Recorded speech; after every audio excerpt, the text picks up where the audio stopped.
How we doing? Okay. So, is this a good angle for you? Yeah. It's a good angle for you? So tell me about the night of the storm, if you don't mind talking. Well, the night of the storm was very horrible, I'm telling you. It started the day before, like the 19th. It started with winds and a lot of rain. And you could feel like the rain like chopped when it started like that.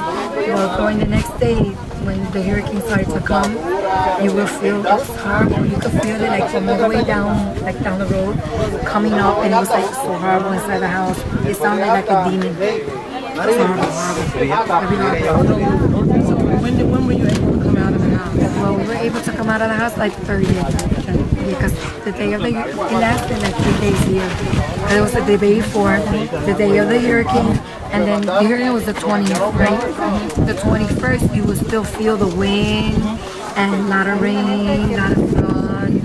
It was really impacted to come out of my house and to look at all of a sudden everything was calm because I was like by the island and everything was calm. But all of a sudden, like when the tail came, we standing outside of my balcony. All of a sudden I look up, oh my God, I see like the bridge going like an arm, and I saw like the sign. I was like, I couldn't believe it. It was so horrible, it was very horrible. How long before you saw people? Well, like it took like 6 to 7 days. Fireman department, police department, FEMA, everyone was from New York. I could remind one name was Dominic, and the other one was Jimmy, and they're from Long Island, and they came and they were very helpful. That was the day that I decided to take over the community to help out, to make sure that everybody in this community had the same kind of amount of food as everybody. So you decided that you were going to step in. Yes, and I make took sure charge that. with Raymond. We took like in charge. It's hard because sometimes people gossip and they don't really know the strength and the struggle that you have to go through. Right. I've been standing here since this morning, like 9 o'clock, 10 o'clock. We've been standing here and it's like time like 4 or 5. About 5. Yeah, and I'm still here. And every time they say, Marilyn, come here, Marilyn this, Marilyn that. And I try, so they won't come and like chit chat. I have a notebook where I write my heroes. So you guys are part of my heroes. Every day, I put it by day and by hour. Everything that comes in, like what you have brought us, is going to be counted on my book, on my notebook, and it says your names and everything. And then I'll take it to my chapel. And pretty soon we're going to go to the chapel so you can see. I have been receiving Friday, Saturday, and today Sunday merchandise.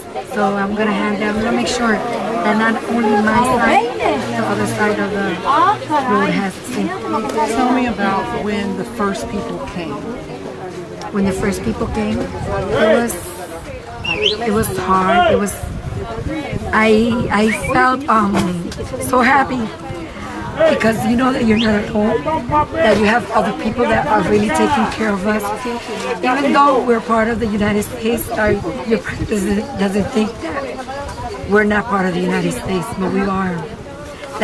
Sometimes you feel like discriminated, not because we're Latin, but I think we're all one. We should be. We should, exactly, we should be. We should be. And sometimes it's hard, but every day I pray and I tell God, please give me the strength to go over this day, to start tomorrow another day, to make sure everybody in my side of this town has food, water. Same thing I received, we're able to receive the same too. Do you think this community is stronger now? Well, right now, I think God makes things for a purpose, right? Right now, I think that this community has become more stronger, more united, We reunite every time we see somebody on the bridge. All of us come to the bridge and help out. We make we look like ants, working as ants. Yeah, and we do. I think that God knows why He does this stuff for us. So I'm very grateful. I'm telling you. Let me tell you why we came. We came because the organizations that we're a part of believe that communities are empowered when they see that they can help each other. And sometimes we're waiting. We understand that sometimes the authorities, FEMA, our government, I mean, we see our president is obviously confused, not really clear about what his own role is. Exactly. Believes He's that Mr. Twitter. the USVI has a president and it's him, and doesn't seem to know that. And those things, when you have incompetence, lording over all of these resources, people get hurt. And we wanted to come in and see what was happening, but more than that, actually contribute to making it better for our fellow human beings. I mean, we're only 2 hours away by air. I know, yes. Right? Yes. Three and a half hours away by air. And so we had to come, right? Our conscience would not let us stay at home. And we had just gone through Irma. I know, yes. Right, and so because of the organization that emerged out of, and the resources that emerged out of Irma, we were able to just redirect those resources to Puerto Rico for in the aftermath of this. Yeah. We did see the bridge in the news, and we wanted to come out here and make sure that you guys, for ourselves and for our community, who's at home wringing their hands thinking that, this is terrible. We wanted to come out here for ourselves. And put the water and the food in your hands, the tarps in your hands. We're very thankful for real. We're very thankful. I think, as like I tell the guys here, I think we're very blessed. We're very blessed community. This is beautiful. Thank you. And we're so glad to be here. We thank you for your hospitality, for welcoming us. I'm very thankful. So I know hardly almost all of them don't know how to speak English, and I think we're only like 2 or 3 people here that really speak it and understand it. And we try to tell everybody, to tell the people what it means, what it happened. Like when you guys came, I asked who's all the people on the other side, so I can tell them here, because they hardly don't understand. They look at you like they know you're saying something about us, and they know that you're bringing stuff to help us out, so we can feel better and make our lives a little bit easier. So tell me what you're going to do. You have no electricity now. No, we don't have no electricity. No running water. No running water. We don't have no communication by not even cell, telephone houses. Or if you can see all the poles of electricity and phones are out. We only had like this week that passed. I think we had service like 1 or 2 days because here Puerto Rico is Claro and AT&T, so I don't know which one of them. I know that they're united, but one day I woke up and my neighbor said, maybe you have service. That was the first day that I could contact my mom. Right. Because my mom is in New York. And my sisters. Thank you. So that was the day that I could tell them. It was okay. I spoke to my son. And I spoke to my mother. What did they say? Well, my son wants me to leave. But my mom, my sisters, all of them tell me to leave. But I think if I leave, I'm going to let him be out. And I want to help him out. You're holding on for your people. Yes. So what do you need? Tell us what you need. What we need potable water. If you have filters, because you know that people are dying here by the urine of rats. And have you lost anyone in your community? Well, not in this community, but I know that in town, I think we lost like 2. I think people are very depressed. They are. We've seen that. Yes. I heard that this 19-year-old guy threw his stuff in. There's a lake in Campamento, it's called, where he's 19, where he decided to kill himself. And I don't think that's good enough, you know?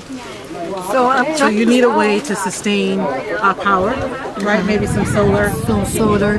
Right now I don't have any electricity, but my neighbor, he gave me a extension cord, and by that I could see TV. I know that there's worse community than mine, and I know that there's community that the government or any agency has reached them.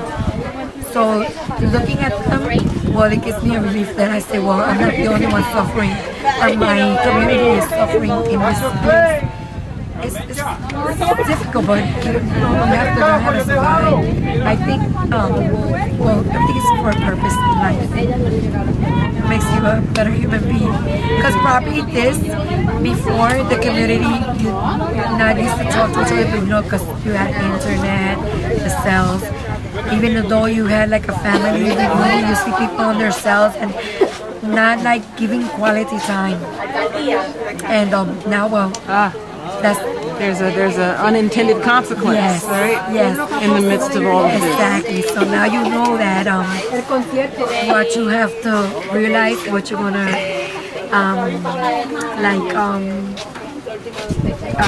qualify. I think I use it. You're gonna treasure. What are you gonna treasure most?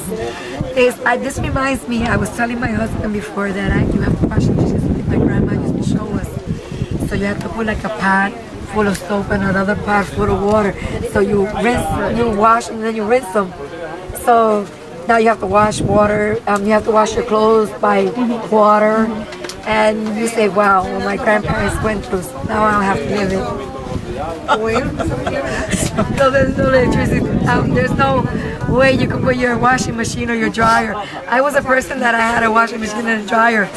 And I was telling my neighbor, I don't hang anything out. You don't see nothing hanging on my robe. So I said, I washed it and put it in my drying machine. You know, we've seen people selling washboards on the side of the road. Yes, I have a washboard. My father-in-law, before he passed away, he's gonna be a year, November 15th, he'll be a year that he passed. So I was telling my husband, wow, Dad made a great invention. He left me board wash. So it's made out of concrete. Oh wow! So I don't have to I fill up the pot, the little thing that's made out of concrete, and I leave it soaked and I wash it. So I tell him here I'm doing agrofit. Instead of going to the gym, I have to agrofit. I have to wash my clothes, try to rinse it out. It's hard, but I think you get used to it. Well, that's probably why our moms and grandmas were so fit and strong. Yes, exactly, and skinny, right? That too. But I just want to say this to you before we finish the video portion. I want to tell you that we love you. We love you, and our hearts, even when we go home, we're leaving a part of our hearts here in Puerto Rico. Thank you. Well, I have a piece in my notebook that says heroes. So you should be very proud, all of you guys, even my camera guy. You should be proud that you're part of our heroes. We'll be back. We will be. I know we're going to get out of this and you're going to grow stronger. And we're going to drive back and forth across the bridge. Oh yes, that's where you're going to see me cross the bridge. That's when you're going to see me over at the other side, but meanwhile I stay here. We're going to have a picnic on both sides of the bridge. We will. We'll celebrate. Make sure we're going to celebrate and we're going to have you in our hearts. And we're very thankful. We're going to see what we can do about some sustainable long-term solar when we get back to the States. There are lots of people in New York and in Tampa and Georgia, Atlanta, Georgia, who've reached out and want to support long-term infrastructure that's going to hold you over until, this is going to take a long time. Well, every time I see the electricity service, I don't know if it's politically, because I saw when we had Irma go through, and we were seeing TV. My husband doesn't understand English, but I like to see American channel. And I saw the news, and I saw that there was like thousands of people working in electricity. And I was like, yeah, I think yesterday some electricity guy came over and I asked him by when we're going to have electricity. He comes and tells me, probably by July. I was like, oh darn. So I have to sleep without electricity. I was like, oh my God, well, we have, everything here runs, I think, is politically. So Tampa, if you're listening to that, they said that they're looking to have the electricity installed and replaced by July. So that means that there's work for us to do, that there are ways that you want to help. I don't know if you've got images of this bridge over here and how this massive structure has gone out, and it's left our people here without a way to get into town, to have easy access to resources they've become accustomed to. You look at this sign up here. This is the Camp of the Forgotten that you may have read about. And so this is not tourism.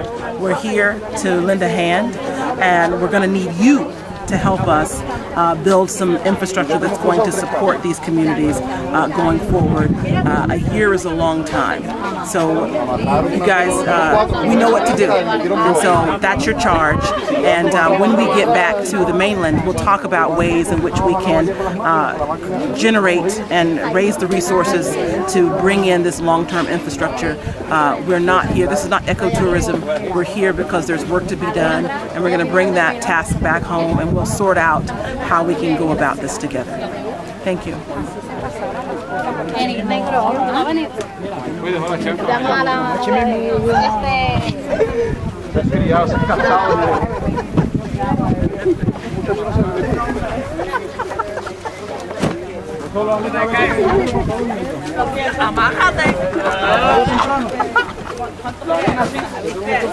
La nena siente que yo me despierto, papi.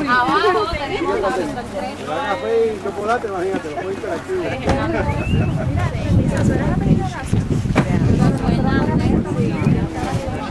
Me imagino.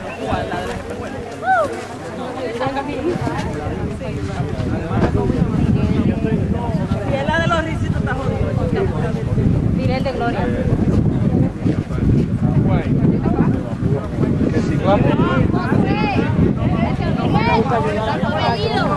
Muchas. Miguel Torres. No, no.